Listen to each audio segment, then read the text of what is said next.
Good afternoon, or good evening, or good morning to all colleagues that are slowly starting getting inside our virtual room where the webinar is taking place, a webinar that will focus on fathers, and we say fathers matter too, alongside mothers.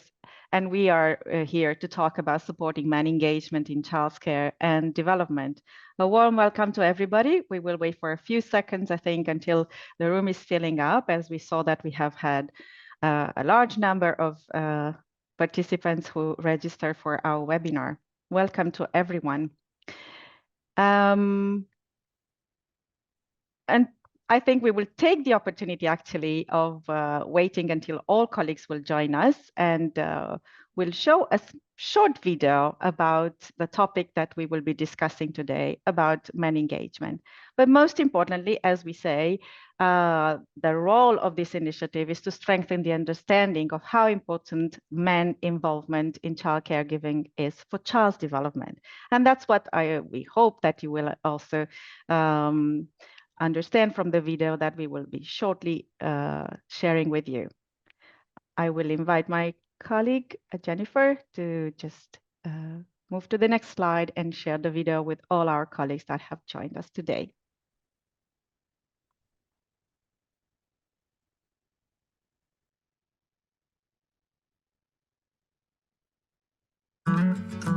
My dad's journey. I remember the last few weeks before you arrived. I couldn't wait to meet you. But it was stressful too. I felt like I underestimated every job. It felt like there was always something to do and never enough time to do it. When Mom felt happy and relaxed, I felt safe and happy, Dad. The world is tough sometimes. When you came into our lives, I could feel how important it was that your mum and I were there supporting you and each other. Even when things were scary, I knew you both loved me and you would keep me safe. I tried to make as much time for us as I could. The moments I spent with you were the best parts of my day. I wish we had more time together. I always remember the adventures we have been on together. I felt a bit silly, but I told the stories and sang the songs anyway. I wish I were a bit better at that type of thing. You and Mom were my favorite storytellers, my favorite singers. It seemed like every day you would learn to do something new. It was scary, but watching you grow up made me so happy. With you, I wasn't scared to try new stuff. We had to go back to work. You had to go to daycare. It was hard to leave you there. I wished I could explain to you why we had to do it. I made new friends and played with new toys, and I was always so happy to see you pick me up. I used to tell you stories. Now you tell them to me. I used to sing to you. Now you sing to me. I'm so proud of all the amazing things you can do now. Just like you shared with me, I want to do the same thing for you. Family is a team where every member plays a crucial role. From the inception of their life, children have the right to be nurtured, protected, adequately engaged, and supported by their parents. Fathers, like mothers, are equally valuable in parenting and have the right to be there for their children from the very beginning.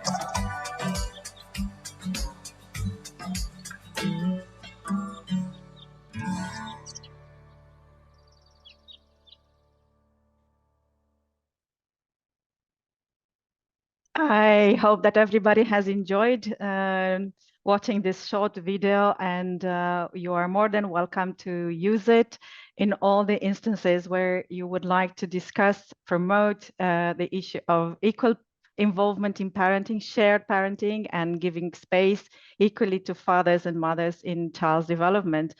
I'm Mihaela Ionescu. I'm the program director in ESA, and we have been very happy to partner on developing the video with colleagues at Eurochild and to offer this to all those working in the early childhood field and beyond in using it in their programs and in initiating discussions about the importance of men engagement.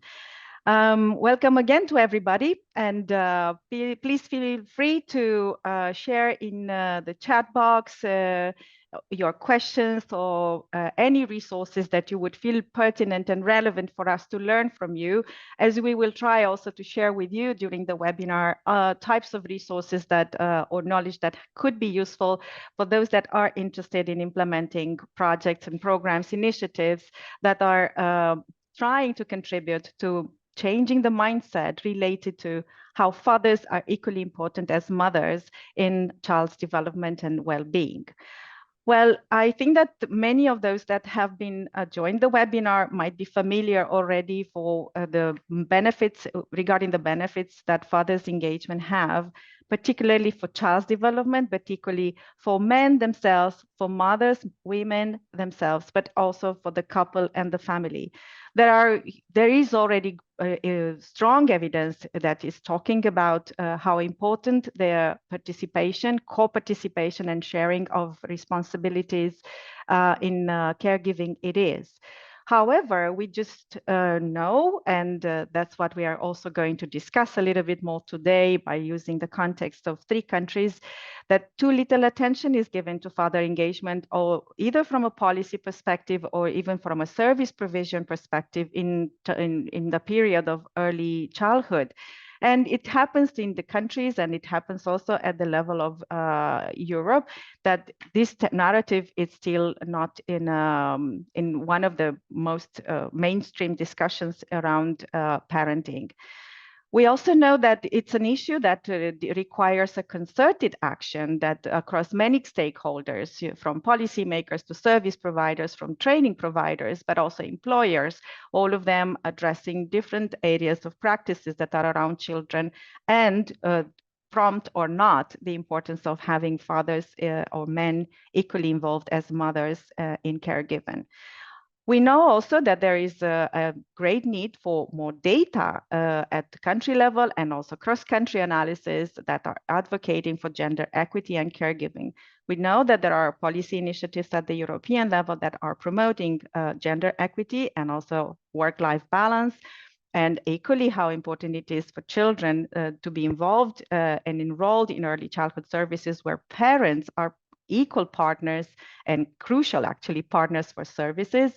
At the same time, we do know that the statistics are showing in places where data is collected that fathers are not equally engaged as mothers, or there is not enough the approach towards parenting, cost sharing in parenting is not well spread across services and in general in societies. So there are many reasons for which we are very determined to change the narrative and to contribute to changing this type of mindset. And that is happening within the initiative that we were planning to share with you, but less important what we plan to do is more important what actually happens in countries and how we approach the issue, that it's a complex societal one, but also that requires a step-by-step or a progressive approach towards changing practices in countries. For that, next slide, just to give a brief overview of the plans, the approach that we are having in the initiative, that is a multi-year initiative called Engaging Men in Nurturing Care. We might all agree that there is already a growing evidence on the impact of fathers and men engagement and how important it is, as I said, for children, for men, for women, but also for the family environment. There is also strong expertise already in the field of gender and equality and on child development, and our consortium is already bringing this together. And there's already tested knowledge resources that have been used in different programs in different countries across Europe and not only. All this actually encouraged us to work towards an articulated approach towards influencing policies and practices. Policies are happening and they encourage a certain approach to country policies at the European level, but there's a lot that is happening at the country level that conditions the way that the services are provided, but also as the way that parents are actually understanding their responsibilities in their parenting roles. Changing policies, it's one of the dimension of the initiative, but changing practices is the part that is also of a great concern. And there are two areas, two environments where we are focusing a lot our attention, and that's the practices in the early childhood services, be that health services or social services or education services, and changing practices in home environments, which requires definitely the involvement of fathers alongside mothers.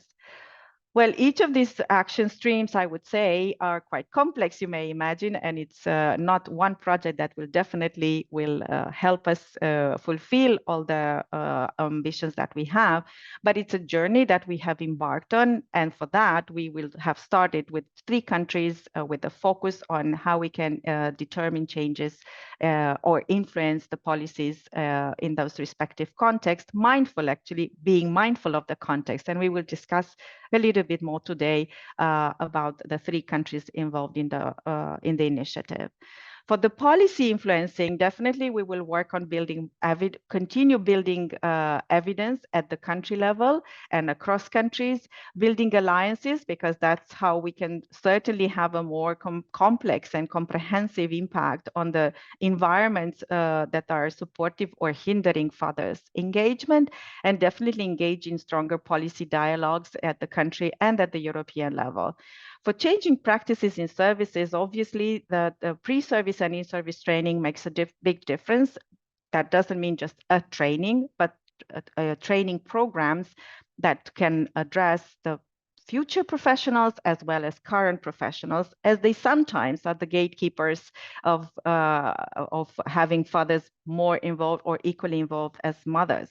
So addressing the current and future professionals working in services have a better understanding why this is an important issue and how it should be approached for us is essential in the way that we are going to move towards having practices more open to or more encouraging for fathers' involvement.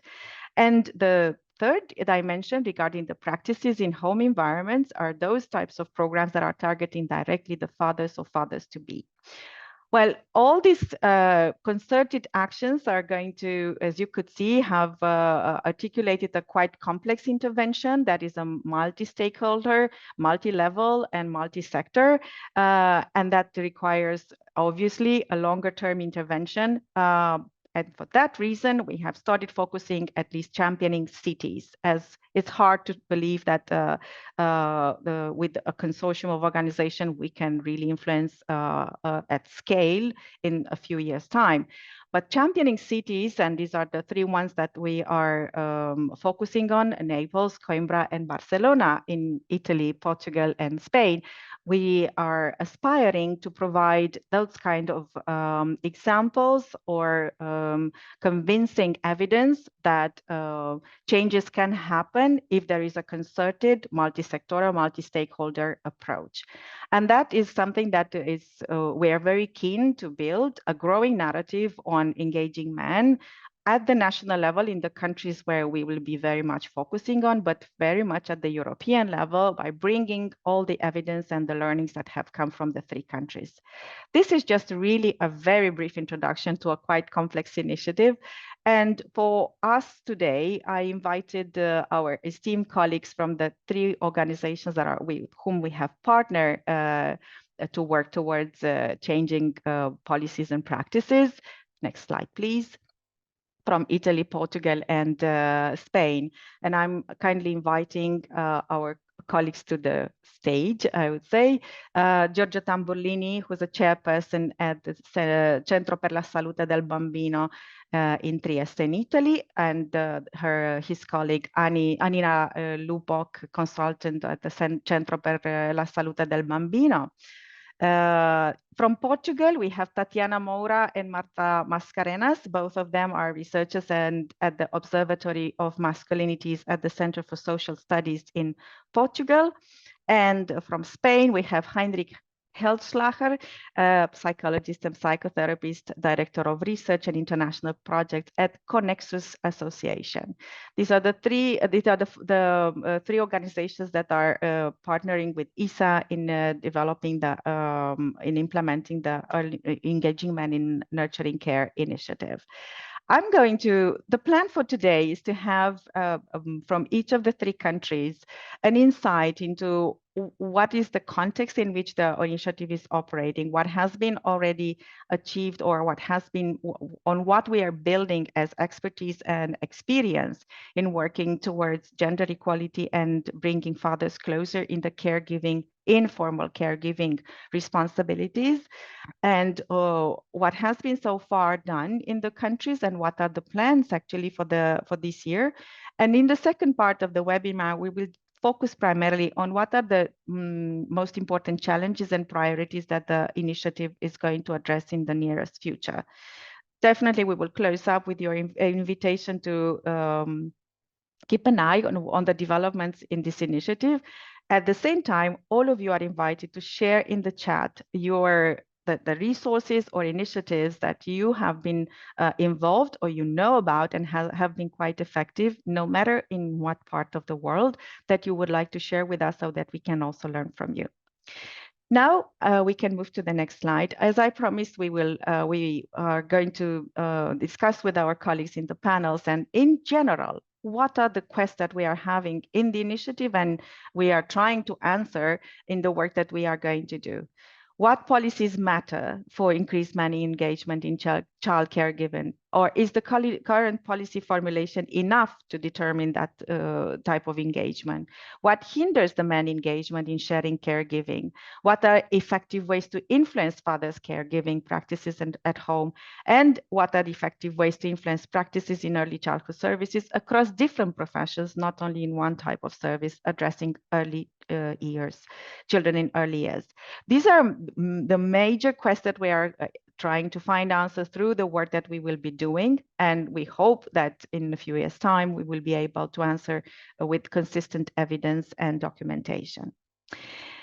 Now, I will invite our colleagues from the countries to share the perspectives that they are bringing from the country context into the topic of engaging men. What is conditioning the implementation of such an ambitious plan, but also what are we learning as we are implementing and what are going to be the remaining challenges and priorities. Move to the next slide, and I will invite colleagues from Portugal to share their perspective, and I will invite Marta Mascarenas from, as I said, the Observatory of Masculinity from the Center for Social Studies in Coimbra in Portugal. Marta, the floor is yours. Yeah. Yes, we will wait until you can share your slides. Yeah. So I'm assuming you're now watching my screen, right? Yes, Marta, we can see the slides very well. Thank you. Thank you. So good morning, everyone. It's a pleasure to be here representing SESH of the Observatory on Masculinities here in Portugal. For us, it's quite an honor, and it makes perfect sense to be a part of EMiNC.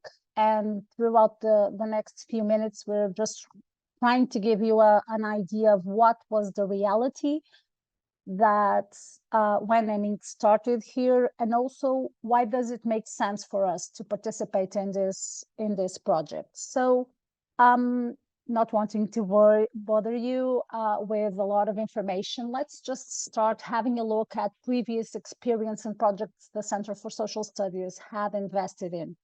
And just to name a few, as you can see in this graph, over the last few years, there has been a strong investment from SES to work on masculinities and care and using a feminist lens, but approaching different audiences. So as you can see on, for example, on EquiX, we were working with youngsters in schools and briefly in youth detention centers. Then we started with parent bringing a focus on father engagement in childcare, and we'll talk a little bit more about that later on. Then we understood that it was also necessary to involve professionals, as Miela was stating. So we started working on training education professionals that work with young children in kinder projects. And lastly, in X-Men, we are now working with young kids at youth detention centers. Regardless of this, what we understood, and just to name a few of the projects, what we understood throughout this work is that since research shows that children have their stereotypes formed at age of 5, there is a strong need to work as early as possible to deconstruct these stereotypes. So just to give you a hint on the two major projects that kind of gave a step for EMiNC, we would like to give an emphasis on parents. So as you can see here, Parent is a project that was designed to introduce a gender synchronized approach. So it was Program P. And the idea was to help prevent domestic and gender-based violence, namely against women and children, which is unfortunately a major issue here in Portugal, but through engaging men in co-responsible parenting and caregiving. So at the same time, the idea would be also to promote the equal share of care work as a strategy to help change the attitude regarding the gender roles in caregiving. This happens, as you can see, in 4 European countries. So besides Portugal, our friends from Italy, Lithuania, and Austria. And we try to create a series of outputs from training programs to campaigns at an international and more European level and more nationally, in order to have the results of this project being disseminated. In terms of what we can make as the two outputs that stood out from this set of deliverables, we would emphasize the Parent European Manual, which in a sense provides strategies and tips from different specialists on important topics. For example, on how to work with health personnel to engage fathers, how to develop educational groups for fathers, and also helping us to reflect on early childhood development, which was a major concern for us, and how it should be looked as an entry point to a more equitable gender socialization of kids through fathers' engagement. Additionally, and we also had that reference on the first slide, we were working on the states, here is State of the Europe's Fathers. So these reports have been detrimental in gathering more evidence to support this need for men's engagement on care, that then we used for the campaigns to scale up the results. So besides the project, the Parent project, another project that we would like just to emphasize shortly is Kinder. So Kinder was also kind of a step up for a stepping stone for EMiNC. The idea was to tackle gender stereotypes in education, here focusing on early childhood. So we wanted to develop some transformer gender-sensitive tools and provide education professionals to strategies to how to address specific needs of girls and boys while teaching them from a gender equality perspective. The idea was also to make these professionals aware that they had their own prejudice, and therefore the need to work on themselves in order to promote a behavioral change, because sometimes there is an unconscious transmission of gender stereotypes in their activities with children and also with families. Lastly, but not least important, we also were able to help support school management and national public authorities in starting to integrate these gender issues at early age levels. So the project was aiming at kids aged 3 to 6 and 7 to 12. Kinder was a very important project in a way that it developed a training methodology that we then piloted with schools, but also creating not only a reflection opportunity, but also specific tools to work for professionals to work at a kindergarten level.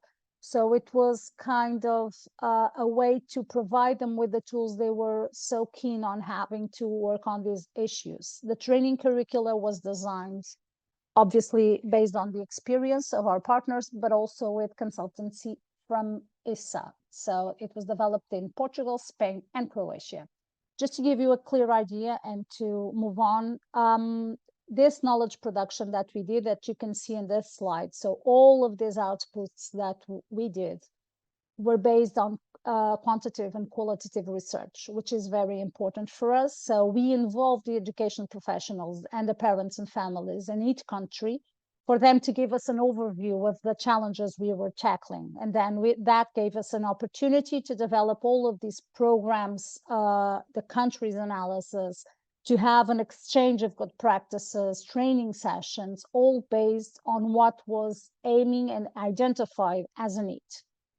Lastly, we developed the Kinder Toolkit, as we call it here in Portugal. So that included the manual in itself with all of the strategies and activities, but also 2 children's books for the different, as you can see in the picture, for children from 3 to 6 and 7 to 12, some conversation starters for these kinds of topics, and an animation video as well, which can be used as a tool for advocacy, but also as a tool for the sessions and to approach these issues with families. So this was kind of the general overview of Portugal's reality and the Center for Social Studies going into EMiNC. But we wanted to give you a clear view of what was the reality in terms of the perceptions which matter to us the most. So for the Kinder project that I just mentioned, we did a full survey, so with almost 1,000 people responding, from parents from children aged 3 to 12. And the idea that was on the basis of this questionnaire was, what were the parents' perceptions of the influence of gender stereotypes on the lives of children? So to what extent were the children affected by these stereotypes? Just a quick previous note to tell you that besides the questionnaire, we also did in-depth interviews and focus groups with the education and professionals. And you will see that allowed us to understand, to triangulate all the data. And that will be important because of the replies that we'll present next. So in this graph, you can see that most parents, 75% of them, admitted that their children were affected by gender stereotypes in their daily lives. So it was, on one hand, it was positive to have this recognition, but we also hypothesized that this recognition could result from the fact that a reasonable percentage of respondents had a progressive political stance. And also, in that sense, the people who reply to the questionnaires and to our tools are usually people who are already had some sort of sensitivity to these matters, and to participate in activities that promote gender equality. So in exploring all of these informations, we wanted to understand, and we were curious about for parents, what were the characteristics that they thought that society most valued in children. And the results were a bit shocking, to tell you the truth. So as you can see in this graph, for Portuguese parents, our society wants successful, brave, responsible, intelligent, educated children, which is not obviously bad in itself. But it was kind of shocking to understand that parents believe society does not value joy, happiness, or empathy. As you can see, only one person named, for example, empathy as a strong value for children to have. So although parents and the respondents were very keen on emphasizing that these were not their views, it was the society expectations, we must be aware that children are not raised in a vacuum. So if parents identify these as the features that society expects from their children, obviously they will, even unconsciously, adapt to that reality. So in that sense, and just to give you a clear picture on, for example, what were the influences that we identified from parents' response of gender stereotypes in children's emotional expression. So this graph shows that there is an acknowledgement that children need courage to be able to express their emotions, namely, if, for example, in the first graph, to express their individuality, to ask for help, particularly if they're boys, or to cry without being recriminated by it. So this shows how much work we still need to do, both with families and professionals, to kind of deconstruct the influence of these gender stereotypes on children's emotional expression and its consequences in the future. We also tried to, as I told you previously, we also obviously went and tried to hear from the professionals' point of view. So from the educational professionals who are with the children since a very early age. So we were working namely with kindergarten teachers. And there was, as you can see in this sentence from a focus group, there was a paradox between parents stating that, yes, gender stereotypes affect their children's lives, but at the same time, when there is at the school activities that try to give children the opportunity to express themselves as they want without being so genders fixed on boxes, as we usually say, namely while role playing, there was a great discomfort from parents, namely from fathers when we were talking about boys, for example, experimenting roles or clothes that were more feminine. So this means that educational professionals are in a tough challenge, in a way that they perceive parents and they understand that namely fathers need to be allies, but at the same time they pose as constraining factors in their initiatives. So in terms of initiatives that tackle gender equality in schools, families are many times an obstacle. Additionally, and we tried also to have a strong emphasis on data and evidence from parents. So in the State of the World's Fathers report, which was a report made last year with data from 17 countries, so we had more than about 12,000 replies. The results also were quite keen on showing that we need to engage fathers in caregiving. It became clear from the results that men want to be involved in more care, but we need to work on this stigma associated with men performing care duties, hence the need for a more evidence-based, compelling narrative that Miela was talking to us earlier on. So for us, it became clear that EMiNC came as a way to reply to these major needs. So namely the need to get fathers more involved, sharing the care burden, the need to influence the practices, namely on health and education for fathers' engagement, and the need to develop in Portugal public policies that would support an equitable parental care leave. So for example, and let me show you,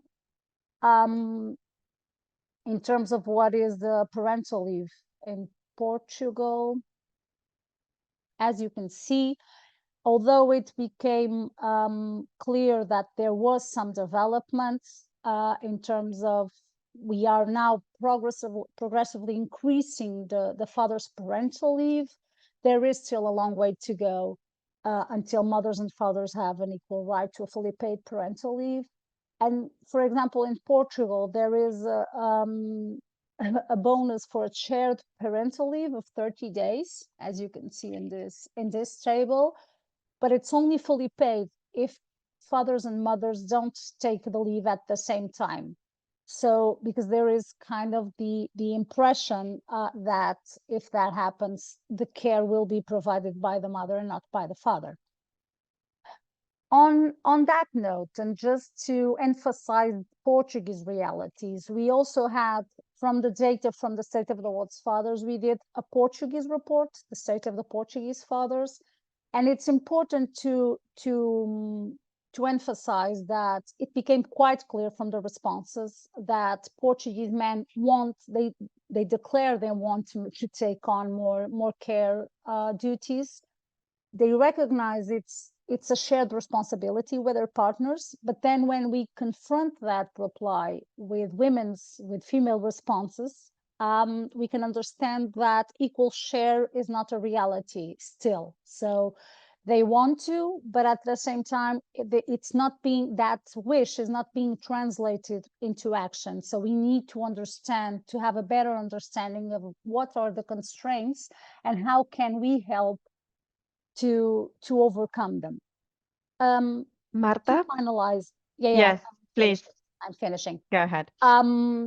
Because I don't want to do a spoiler to the next part, but just to give you a short idea of, for example, the health sector, which for us is a key area for promoting this more participative fatherhood.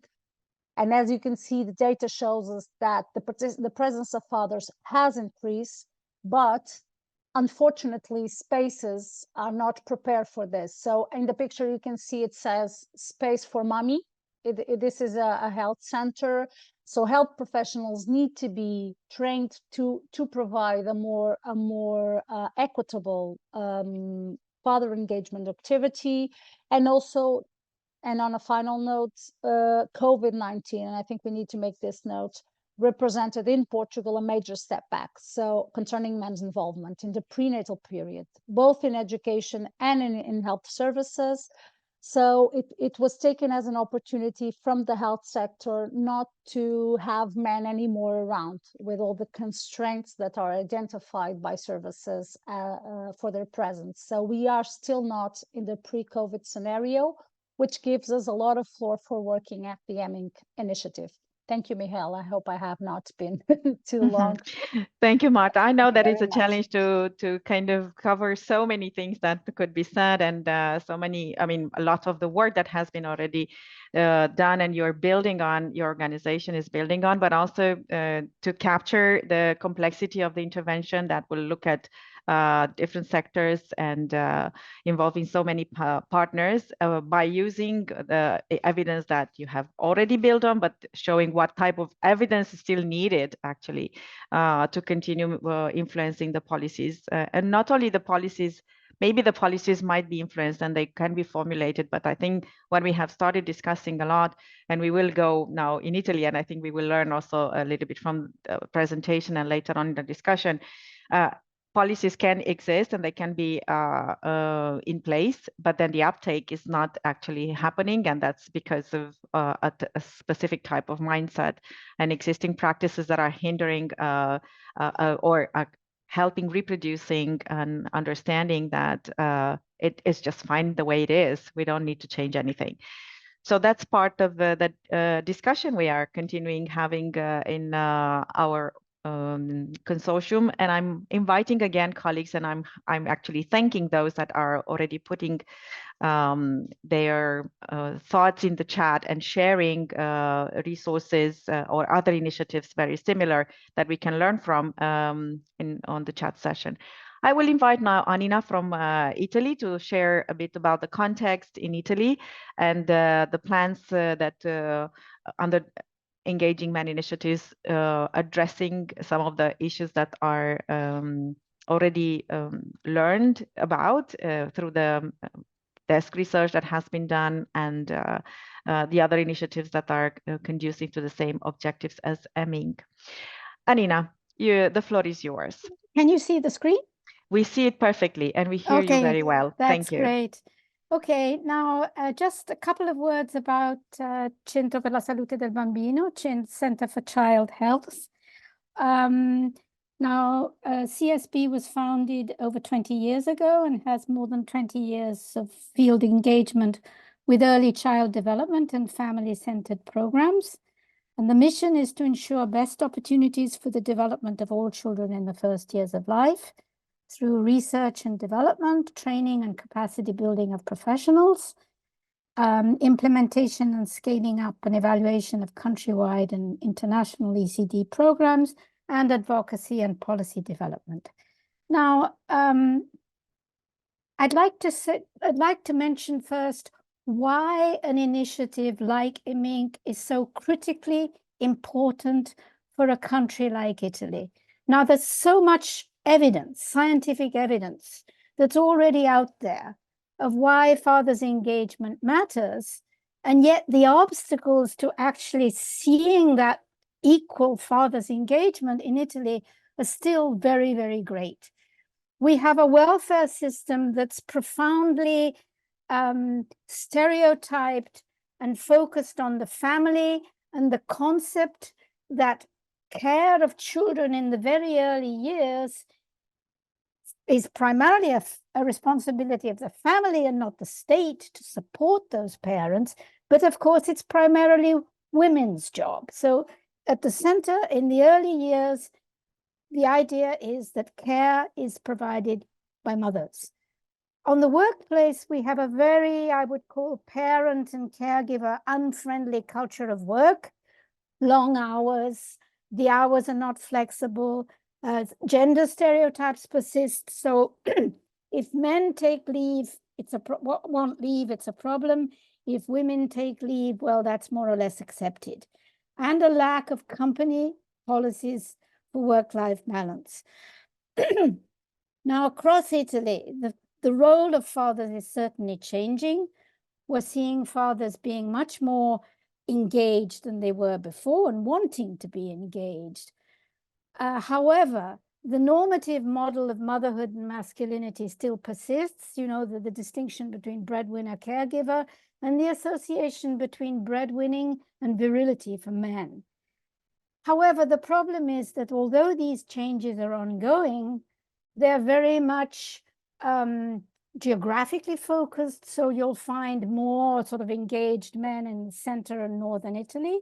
Italy is a very divided country, and more in middle class, better educated families. Now, structurally, we have a situation where Italy has, after Greece, the highest gender employment gap in Europe. So against an EU average of 9.8, Italy has 18%. And this gap is particularly large in the south, in Campania, which is the region where Naples is, which is the city that we have chosen to focus on. And you will see by these statistics why we have chosen a city of the south. Now, this gender employment gap increases after the birth of the first child, and we have a large number of women who leave their jobs after their first child is born. And of course, because it's so difficult to reconcile care and work, part-time contracts, irregular contracts are very widespread among women. Another issue is that the provision of nurseries for children from 0 to 3 is largely inadequate. But we have an EU target that has been now taken from 33% to 45%. In Italy, the provision covers 27% of the need, and in the south, much less. Naples, it's 14%, but in all other southern regions, it's less than 10%. In terms of policies, we also have, and this is a real paradox, we have the most generous maternity leave in the EU. Italy has 5 months of compulsory maternity leave, which is well paid, 80%. But we have the least generous well-paid leave for fathers. We only have 2 weeks. And not all workers are entitled to that leave. Only 25% are not entitled. And this is compared to Spain, that has 16 weeks, and Norway has 20. So the gap is really huge. But we also have a problem of uptake. Although uptake is increasing of those meager 10 working days, we have 64% of fathers actually taking leave, which leaves a fairly large percentage of fathers who don't take that leave, even if they're entitled to. The idea is it's really fathers should take leave when the mother has a problem. So there's this idea that the father is there to help the mother and not because it's important for the child. This is an important concept that we're trying to get across even in our work with companies. So the uptake also varies considerably. It's much higher in the north and it's much lower in the south, and that's something we want to work on in Naples. Now, the activities that we're conducting under EMiNC are some of them are interlinked with the 4E-Parent project, which is the national follow-up to the previous parent project that was coordinated by our Portuguese colleagues.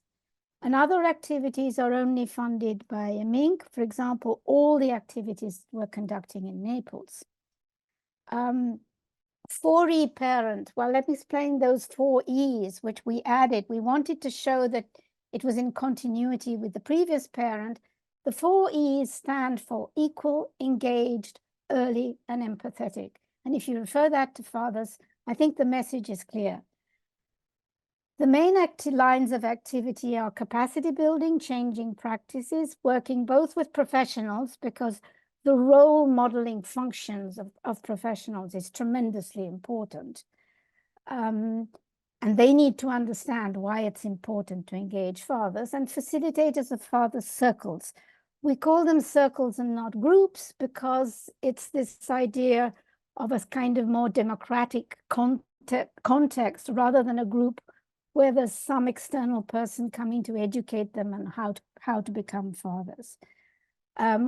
We have a line of activity that's about changing cultural norms, building evidence, disseminating knowledge to policymakers, to professionals, to the general public, and awareness raising, and then changing policy and lobbying. And these are activities that we're conducting at national level with 4E-Parent.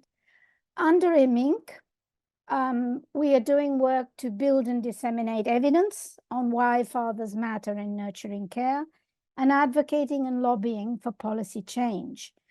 Thus, we've done a report on the status of fathers' engagement in Italy, which is already available for the moment in Italian. And we hope to be enriching that with the inputs from the survey for the State of Fathers report. We've done some questionnaire surveys among parents and companies, and these have been extremely interesting also because we had an incredibly high response. 4,500 parents responded. There's a huge need for parents to be heard on this topic. And really, it would be so important if policymakers were to listen more to what parents are actually saying and demanding. And we've done questionnaires also in 6 companies on leave for fathers and work-life balance. And this is also interesting, and there are considerable variations between companies that are far more aware of the topic and others much less so. We're producing policy briefs and lobbying for a multi-partisan bill of reform on leave. Now, the problem here is that since we designed both the 4E-Parent project and EMiNC, there's been a change of government. The current government is rather less aware of issues like concerning gender equality. So we're largely focusing our policy dialogue and lobbying efforts on the benefits for the child of fathers' engagements, because we found that it's much easier to engage a wide range of parties and groups and professional groups taking the issue from this angle. The capacity building, the main content, the common content of all our capacity building work is working on both knowledge, attitudes, and practices. So therefore, first, understanding the importance of fathers and partners' involvement during the first 1,000 days, because there's a significant lack of awareness even among professionals about all that scientific evidence, which really has been accumulating now for over 30 years.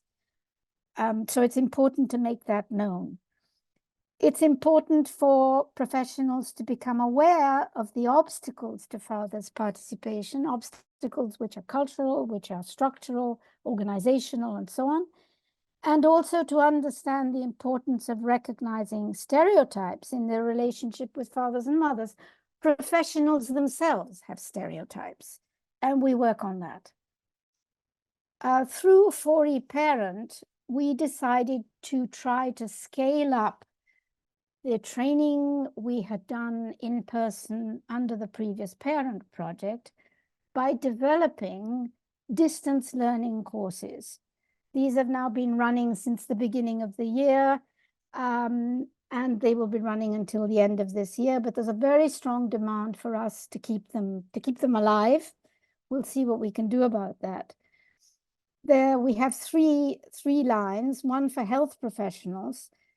Now here it is an accredited course, and we're seeing, and this is of course a bit of a pity, but that's the reality, that when a course is accredited, you get far more participants. And we now have nearly 10,000 people who since the beginning of the year have either taken the course or are taking it. We have less who are participating in the course for early child professionals because this is not an accredited course. We have about 600, and we're trying to increase that numbers. We also have another line of training, which is for all the other professionals who somehow interact with parents, volunteers and social workers, but that line we still have to promote.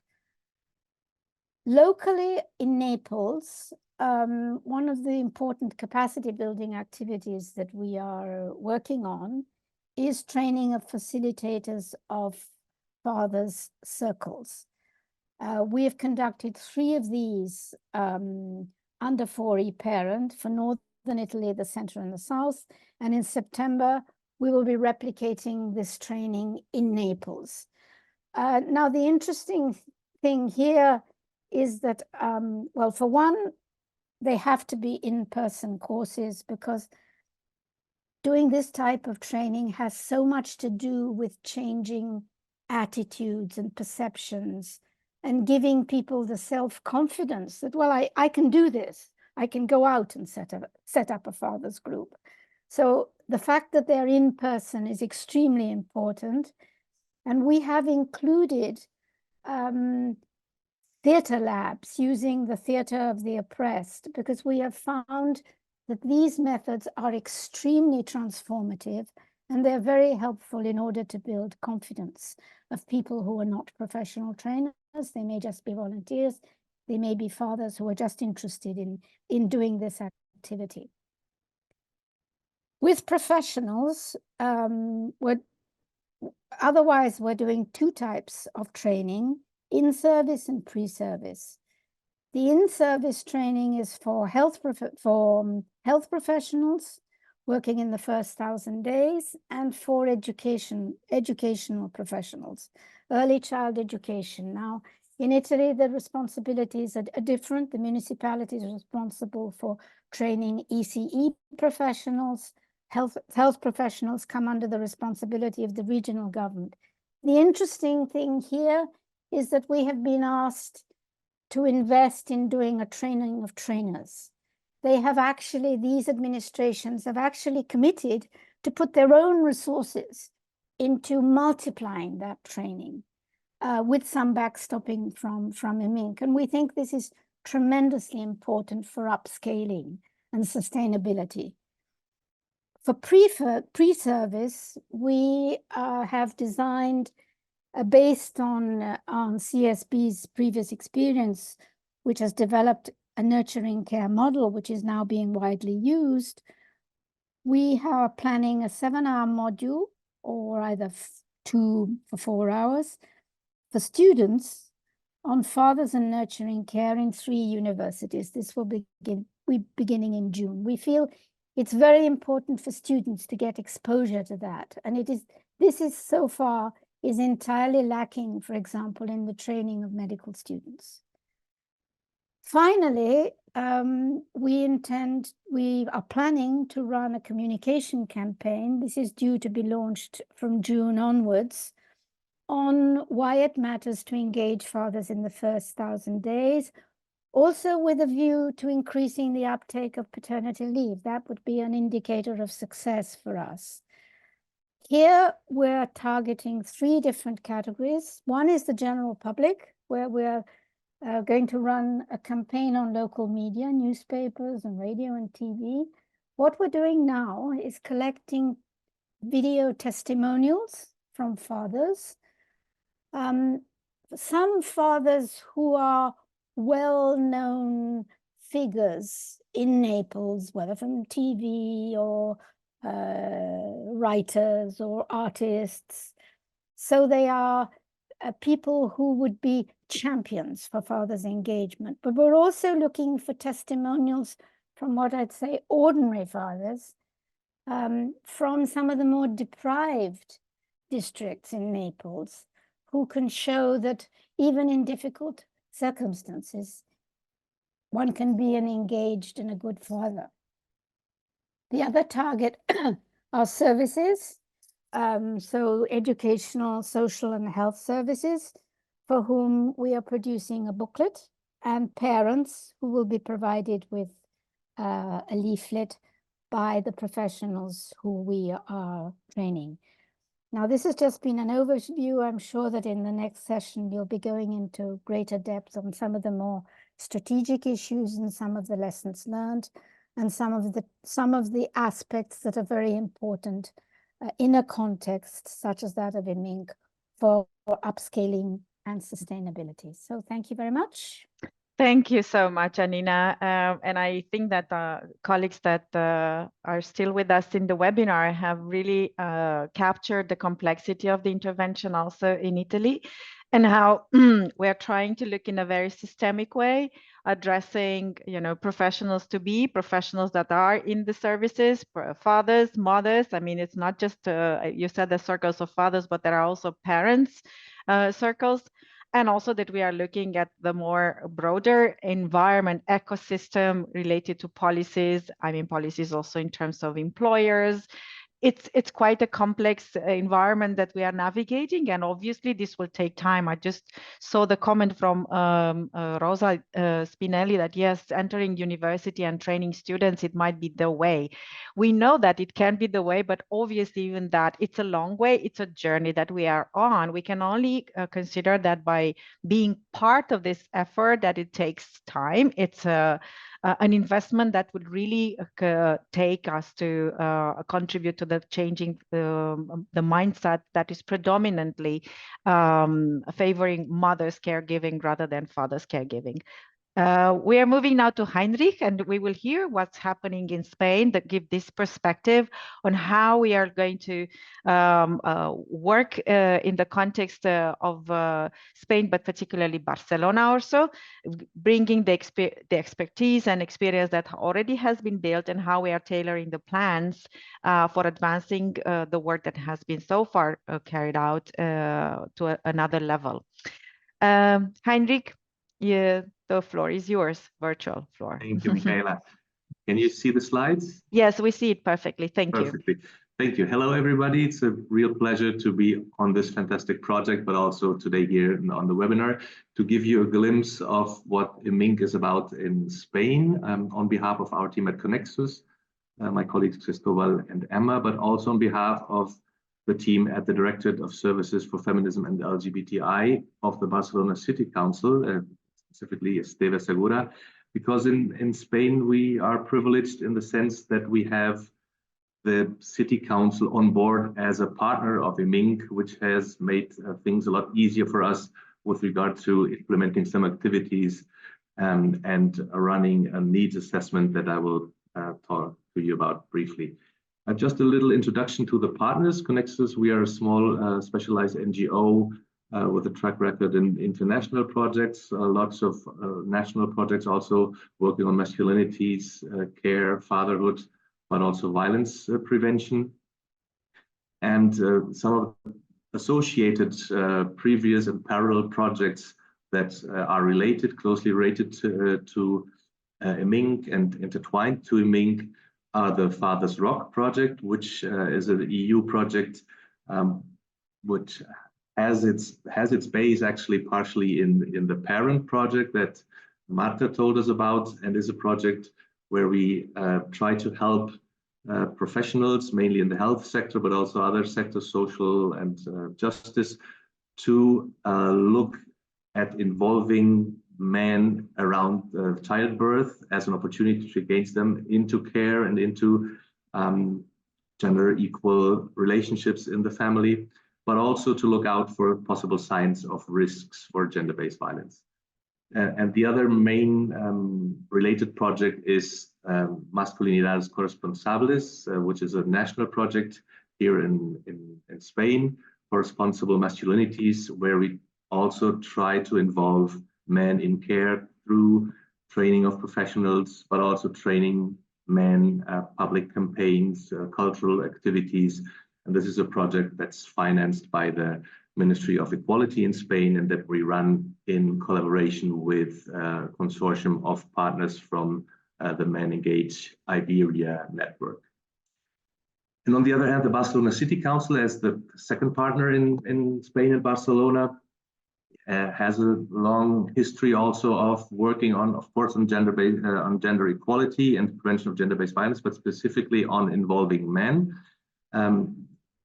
For more than 25 years now, there is actually a center for masculinity that's called Plural, and where there's different regular activities to engage men into transforming masculinities towards more gender equal versions, including capacity building for professionals, running workshops and groups for men and for fathers specifically. And they have developed and published guidelines, only in Catalan though, on specific birth preparation courses and groups for fathers. So this is the consortium that we have in Barcelona and in Spain, and the connection to the City Council has made it quite easy for us to get in touch with other relevant stakeholders.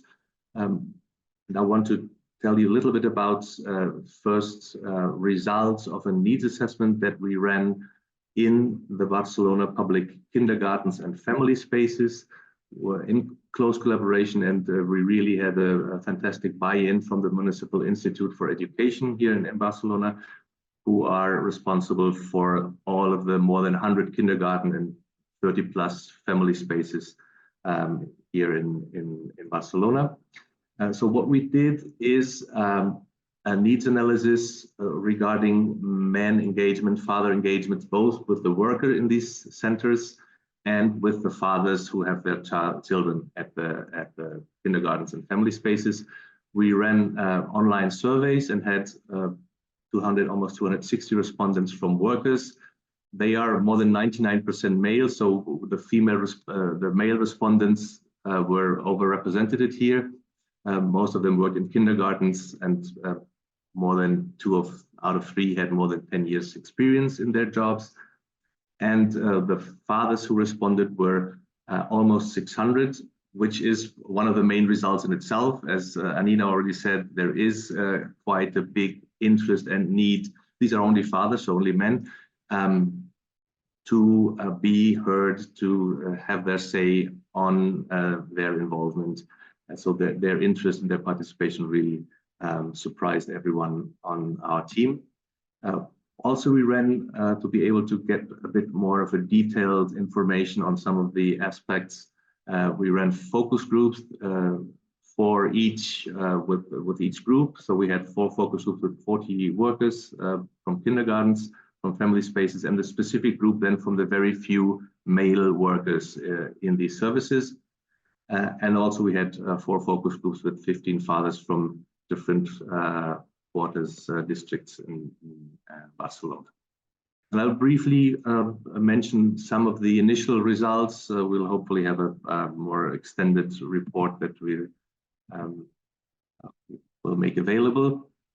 There is clearly both from the fathers and from the professionals, clearly they observe a change of a higher engagement of fathers in the present. Although compared to the professionals, the fathers seem to overestimate their engagement, especially regarding their contacts with the teachers in the kindergartens and their responses to emails or calls.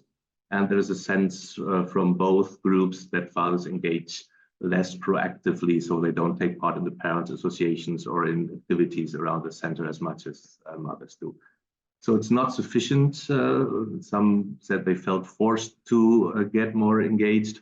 And clearly, there's not a balance yet in the involvement in the centers and care generally, especially regarding the mental burden.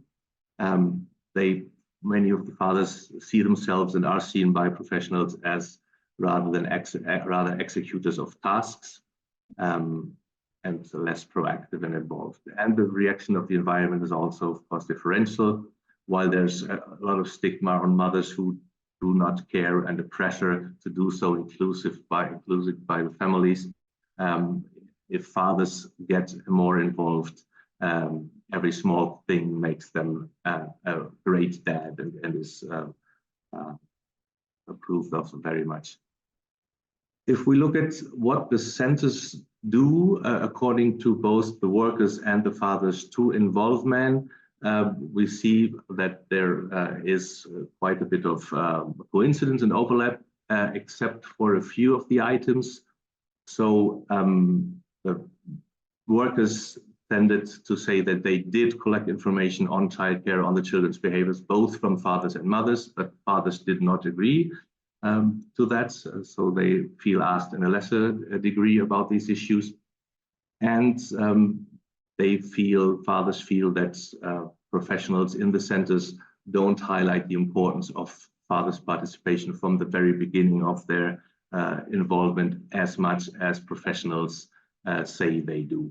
These were the main differences. There was a clear coincidence that the centers do not offer sessions outside typical working hours to facilitate fathers' assistance. So assistance, that was clear that they both said this does not happen. But despite some of the differences, in general, fathers say that they are given the same importance as mothers by the center. Surprisingly, that this has had the highest rating in comparison to all the other items. If we look at the difficulties and obstacles to father engagements, there's clear agreement that working hours, little availabilities, difficulties in work-life balance. This is what both fathers and workers say. Workers say that fathers might have a low self-esteem or self-confidence with regard to taking on care and being more involved, that they might have a lack of knowledge and initiative, and that they tend to displace responsibility towards the mothers. Some professionals, but not fathers, surprisingly said the mothers might not give them the space to be more involved. And of course, some sexist attitudes still play a role according to workers. Fathers, many of the fathers surprisingly said there is no difficulty, we can be more involved. But some coincide also with what the workers say, so some concerns about not being a good model, some insecurities, and difficulties to break the gender roles and expectations. Some fathers said we see the kindergartens as a feminized space, both with regard to the professionals and with regard to the parents, mainly mothers there. And they said in some cases that a lack of knowledge of the local language or other cultural issues were an impediment to being more engaged. And if we look at what the resources and needs are regarding the workers, what was most surprising actually is that more than 80% of the workers had not received any specific training on masculinities, fatherhood, involving men, any of these issues. And very few said that they had other previous knowledge through their own initiatives, reading, informal groups, activism on these issues. Many were interested in receiving more training on masculinities and fatherhood, co-responsibility, engaging fathers, not all. And when we asked them, what do you think would be offers that would be interesting or useful for fathers, and specifically we asked for fathers groups and for capacity building workshops, there was quite a big number of professionals that would feel both of these initiatives would be useful to fathers, but also a group of between 15 and 10% that were not so sure whether these would be useful. When we asked fathers, this is what the main needs and interests are. 2 out of 3 would be interested in trainings or workshops, and then around 40% in fathers groups or some guidelines, some information materials, 1 out of 3 would say, or said, a virtual space would be interesting with information and possibilities of exchange. And surprisingly to us, almost 1 out of 2 said psychological support would be helpful to them. What was very clear, both from the responses to the survey and especially from the focus group, that there is a great variety of needs and interests. Some fathers said, I would never go to a fathers group, but I would be interested in receiving some information or some workshop. Others said, wow, a fathers group would be really, really interesting, and I would be into it, because some of the focus groups with fathers almost turned into fathers groups. Some stayed after the groups and stayed chatting. So that was one of the main results really for us there, that there is quite a variety in what fathers would like to be involved in with regard to improve their engagement. So the main conclusions from the needs analysis in the kindergartens and family spaces in Barcelona are that there was an unexpectedly high level of participation of fathers, interest of the fathers in this issue, that although there has been a clear increase in the last years, that fathers are still less involved in childcare in the kindergarten and family spaces, especially regarding taking on the mental burden and the planning of activities and needs around childcare. That educational centers do very little to specifically engage fathers. So there is this issue that has already been mentioned also by Anina around the family approach. So we inform and address the families and both parents equally. And then if fathers don't respond, that's not our fault or not our problem. So this is clearly a point to look and work on in the trainings that we're planning. But most workers do see the need and the importance to engage fathers more, but there is clearly a lack of training, of tools and of strategies to do so. As I said, many fathers are very interested in being more engaged, but the needs and interests to do so vary largely. And what was also very clear from both parents, fathers and professionals, that there are huge differences between the different quarters, the socio-economic contexts in the different centers in different parts of Barcelona that we clearly need to take into account when developing our activities within the EMiNC initiative. And these are the next steps that we foresee for Barcelona, Spain. With regard to the pillar of generating and convincing narrative, we are working together with the other partners, Marta, especially on the State of South European Fathers survey that is going out very soon. And we hope to have results during the summer that we can report on and then disseminate. And then with regard to the implementation of effective programs, so based on this needs analysis that I've briefly reported on, and of on the experience in the consortium, the different previous projects that we've all been involved in, we will now create a proposal for capacity building for the workers in the kindergartens and family spaces, and a range actually of different proposals of activities directed at the fathers, from some information leaflets or maybe online, through promoting their engagement in organizing as fathers only, organizing some activities at the kindergartens, through workshops and trainings and fathers groups. And this will be done, of course, in collaboration with the professionals and the Institute for Education. And then the issue that has already been mentioned and that is quite a challenge in our context is to create some capacity building modules for pre-session, pre-service professional training at the universities. This seems to be feasible as a pilot project, but it's also, we will look at the challenges in the next part. It might be difficult to get into the curricula for it to be sustainable and part of the basic training of professionals.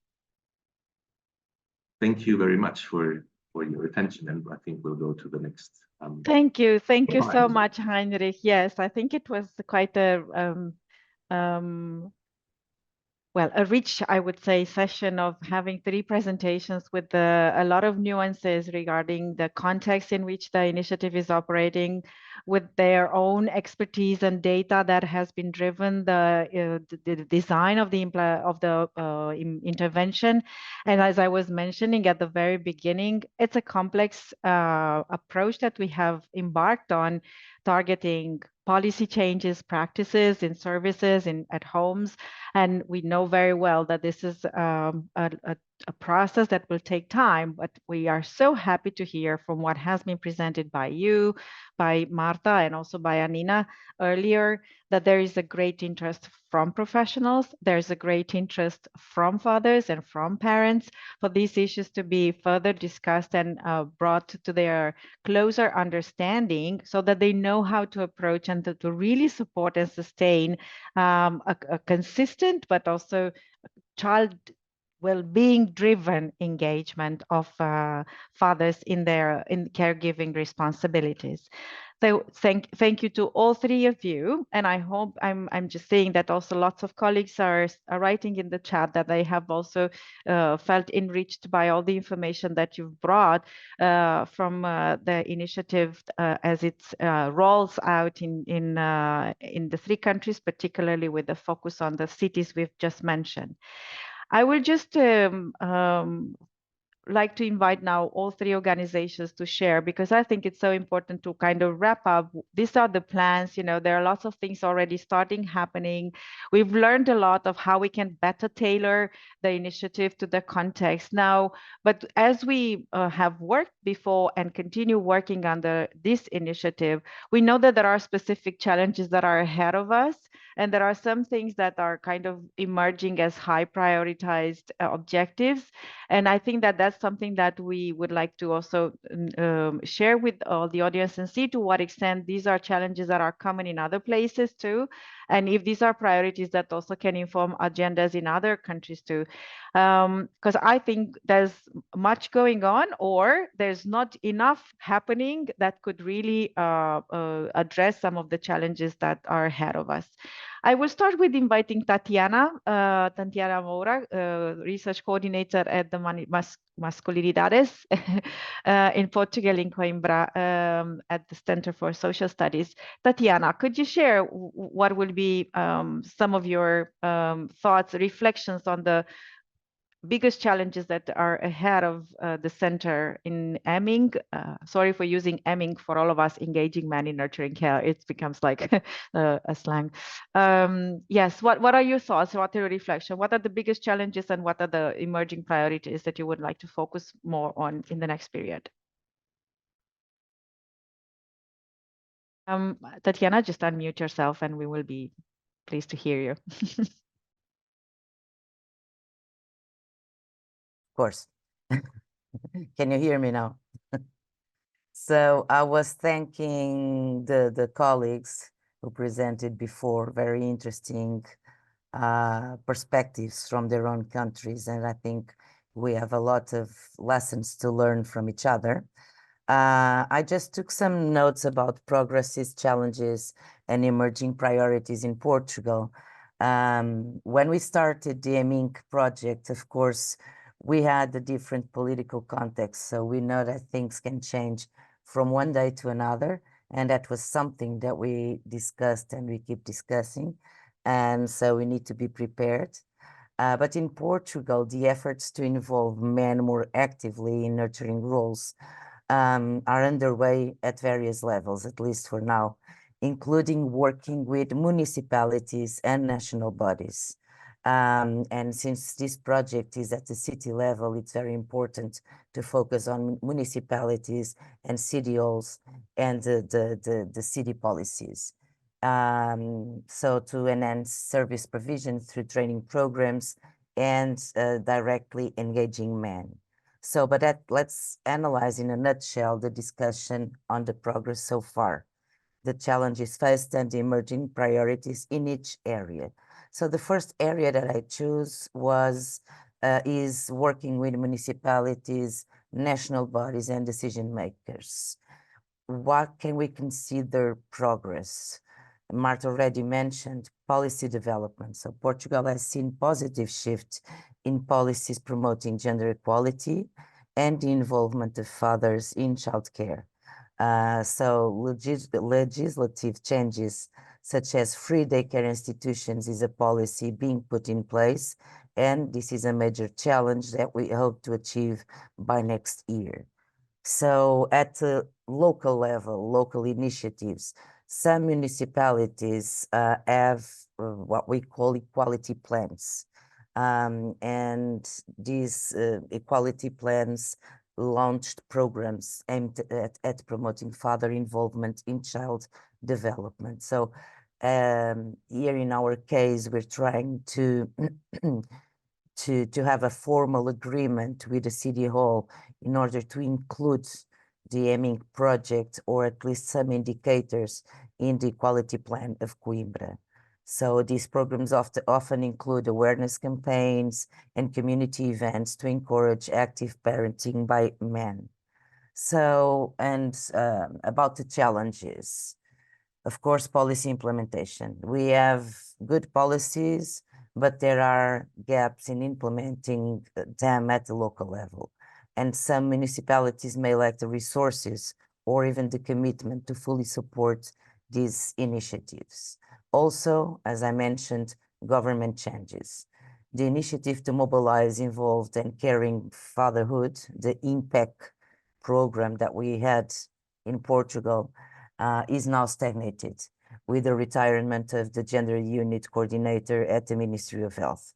So we need to be creative and think strategically and politically in order to, I don't know, to try to bring the impact policy again to life. Also, free daycare and work-life balance also need to be improved and put in place in public and private sectors. And you know, on this sense, we just presented, we just presented an application called EquiCare to the European Commission, precisely to focusing on work-life balance in the private sector in order to narrow the gender care gap. And if it is approved, it's also something that we can add to the EMiNC project. Also cultural norms, of course, traditional gender roles still influence perceptions and make it challenging to change long-standing views on caregiving responsibilities. In our case in Portugal, we have now 50 deputies of the extreme right wing at the National Assembly. And this is a sign of backlash or a new normal and a new future that we need to be very, very careful. Emerging priorities.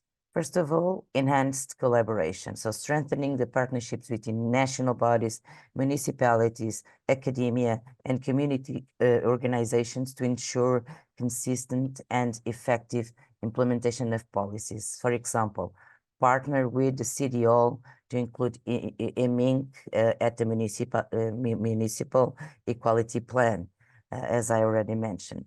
Also, resource allocation. We need to secure funding and resources to support local initiatives that promote male involvement in nurturing care. And these resources can come most of the times from the municipality.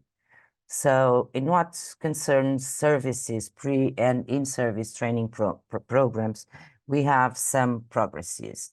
First of all, training of professionals. When we look back, Marta presented very well what we achieved with the Parent and Kinder project, but that has been an increase in training programs for healthcare providers, educators, and social workers to emphasize the importance of engaging fathers in child development.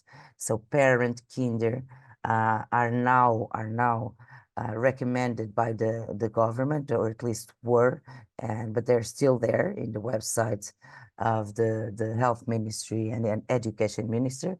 And we hope EMiNC will influence health units and schools. Also, educational content. Curricula for pre and in-service training now often include modules on the benefits of father involvement and strategies to engage men. Challenges, coverage and consistency. Not all training programs consistently cover the topic of engaging men in nurturing care for the development of children. So there can be significant variability in how these issues are addressed.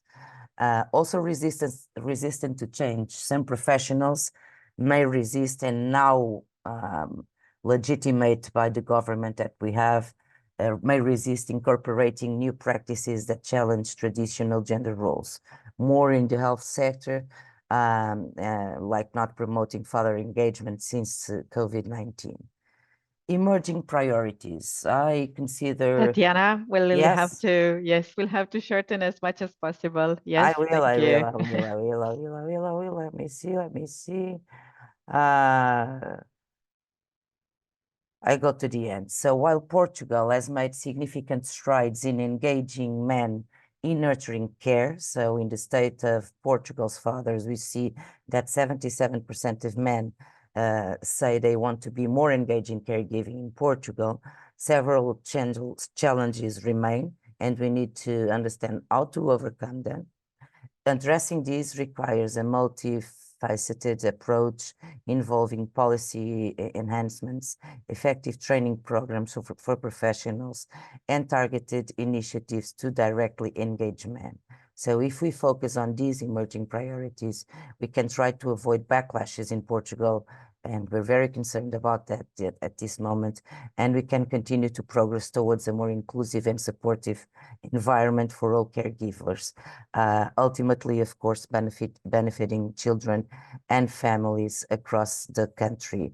And just to finish, because I have my medical appointment in 3 minutes, we have our partners from Italy and partners from Spain, and we need to learn a lot from you because you already went through these political challenges. So thank you so much, and sorry for taking so much time. Thank you, Tatiana, and really crossing fingers for you at the medical doctor. Thank you for staying with us. I will really, because we are away over the time, but I hope that the discussion is still so interesting that the colleagues have stayed with us.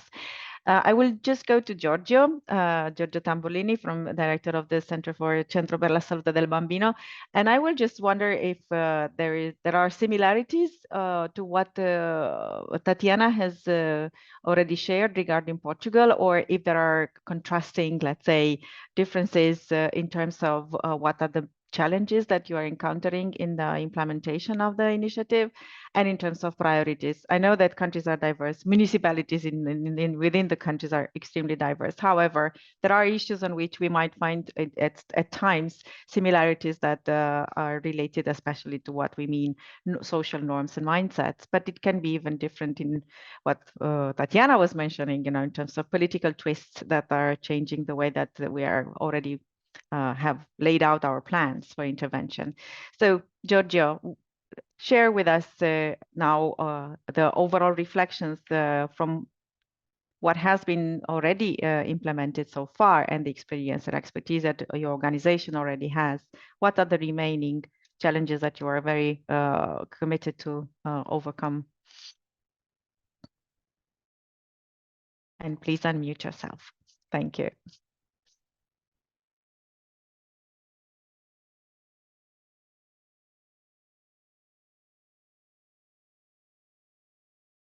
Yeah, you're still muted. Yes. Yes, thank you, Michaela. And thank you for the opportunity to share with you some of our thoughts and experience.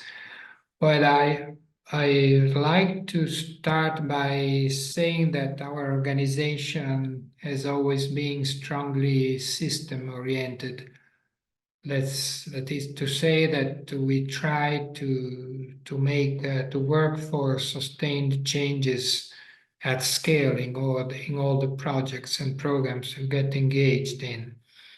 Of course, challenges and obstacles are very similar across our countries, although you have heard from Anina that, for example, with respect to paternal leave, we are well behind other countries. But so coming back to going to scale and system-oriented strategy, where we try since the beginning to have some system objectives. And when you get to system objectives, you have to build a strong narrative. And we have already described that the narrative we are trying to build is all around the child and the benefits for the child, because this is the narrative that allows us to go to almost all the political arena. But it's very important that we make alliance, and we have at least two strong alliances. In Italy, one is the alliance of more than 100 organizations that work on the Convention for the Right of the Child. And another is Alleanza per l'Infanzia, which puts together academics, experts, the trade unions, and UNICEF, and so on. And we work with these alliances in order to make policy change, and we work with the parliament, we work with the government. And as Anina said, we are confident that by the end of the year, we will have a substantial change, for example, in the length of the paternal leave. One aspect that may be of interest is that we have started since 2 years ago to work with companies, private companies, also some big ones. And this is instrumental to go in two directions. First, to work with the human resource managers of these companies in order to improve their policies for their employees. They are also parent. But the second thing is to use some of these companies to make to lobby at local and national level for the governments, because some of these companies have a voice, and a strong voice with respect to both the local and the national government. So this is something that may be of interest for our partners. It's certainly a new area for many NGOs to work with companies with this double, let's say, objectives. Another, the main challenge is when you do this kind of work is that it requires time, some kind of diplomacy. You have to find champions within the parliament, within the local governments. In Naples, for example, we started directly to have a dialogue with the councillor, with the mayor himself, and also with the main universities, because, for example, working at pre-service level is crucial to achieve sustained change. So we work with 3 different universities, and that was not totally easy because universities are very jealous of their let's say independence. They don't want any other person to tell them what they have to do. But at the end, we managed to get into all 3 universities and have opportunities to talk to the students and to propose our course, which introduces all kinds of professionals. medical, nursing, midwives, education professional, social workers, etc., to this area of early fathers engagement. So I think these are some of the, and of course, in order to work with a politician, you have to build a demand. We have to work we have to have a communication strategy, and Anina has described the strategy, so that they feel the pressure from the media, from the social from voices of testimonial and champions and so on. So it's really multi-layer, multi-dimensional work. But I'm confident that by the end of the project, we will have already something different going on in Naples. Also taking into account that it's not an easy city at all. I mean, 3 million inhabitants, but with the background that Anina has described, which is one of the less favorable for the EMiNC contents.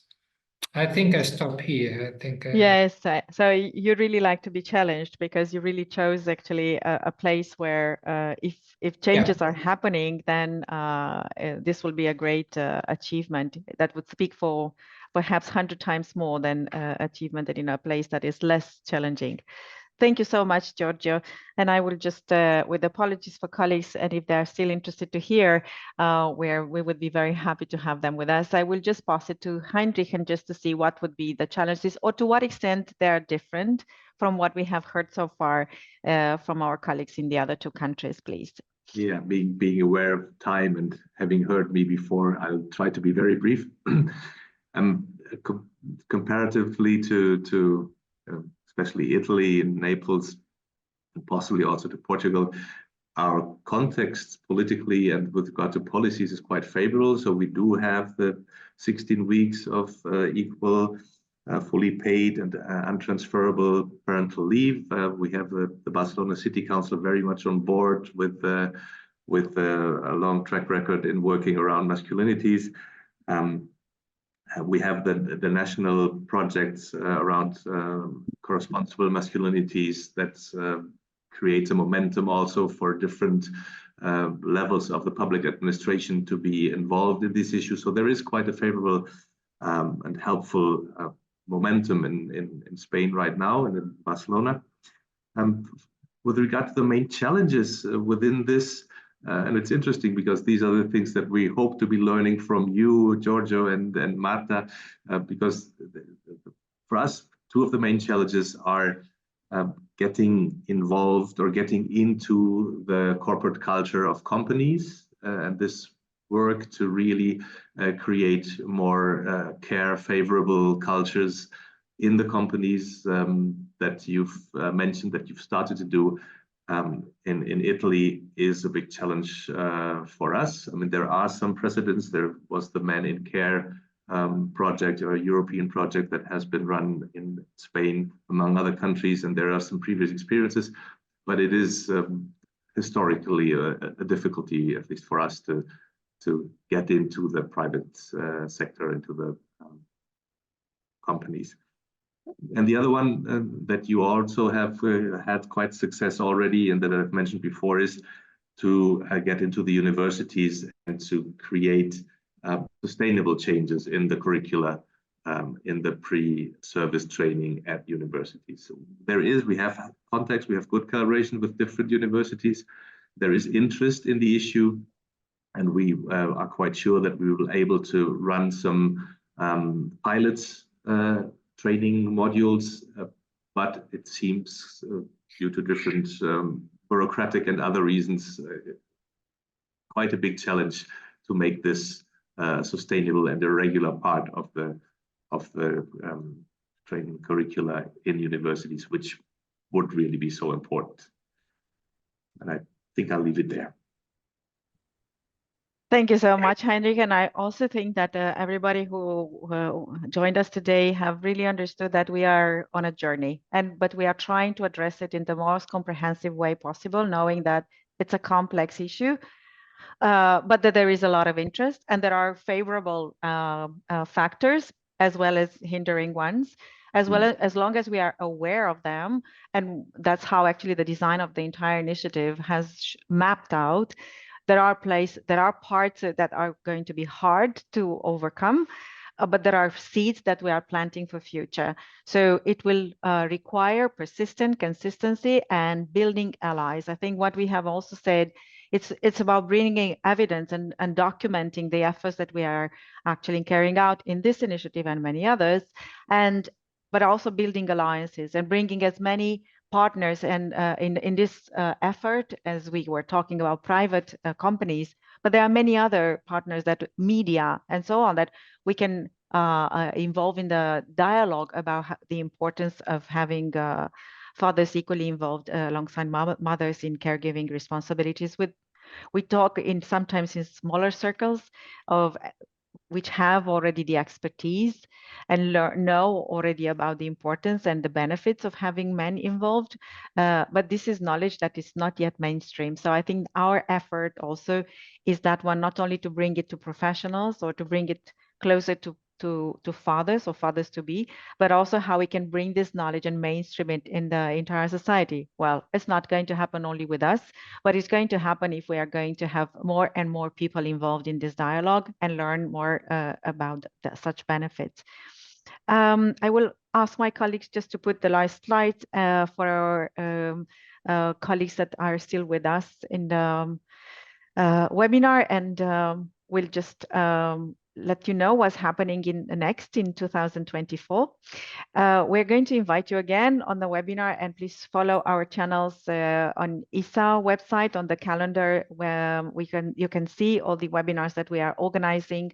And we are planning to have a webinar on the 12th of June, when we will talk what actually we mean by father involvement in child development and care, and what kind of data actually, or indicators, we can even consider developing indicators regarding father engagement, so that we learn more about what we should look at, what kind of data we should collect, but also what we should monitor in the way that we are shaping the programs. And this would inform also the policies. It was a pleasure to hear from the presentations today. We need to listen to families too. We need to listen to mothers. We need to listen to fathers, because they are the ones that actually we are talking about. And policies should be actually developed also listening to them. We are going to work on developing a compendium of effective programs on engaging men in caregiving, and I'm happy to have seen some of the resources that have been shared that can inform our growing knowledge about this. And stay tuned that because it was mentioned during the presentations today, there's going to be a State of Fathers for South Europe that we are working on with partners from Equimundo that are working for years already on the State of World's Fathers. We want to have a closer attention to the 3 countries involved in this initiative, so that any intervention can be informed, and any policy dialogue and lobbying work, as well as campaigning, can be backed up by data that is going to be collected through these reports. Without further ado, I'm inviting any of the colleagues that are with us in the webinar, if they have resources to share, if they have, please go to the last slide. If they have resources to share, or they want to go get in contact with us, please do write to me on the email address on the screen, and stay connected by signing up to the newsletter of ISA. Just go on isa.nl and sign up for the newsletter, and you will receive news about the initiative itself. With huge thanks for my colleagues today, Marta, Giorgio, Heinrich, Francesca, who is in the background, as well as Jennifer and Maya, who have helped us in carrying out the webinar, and Tatiana, who left us a bit earlier. Hopefully she will be fine. We will see each other for sure somewhere later in the year with more updates about what we have learned from the State of Fathers report, at least. Huge thanks to all of you, and wishing everybody a wonderful day ahead, and we'll be staying in touch. Thank you so much.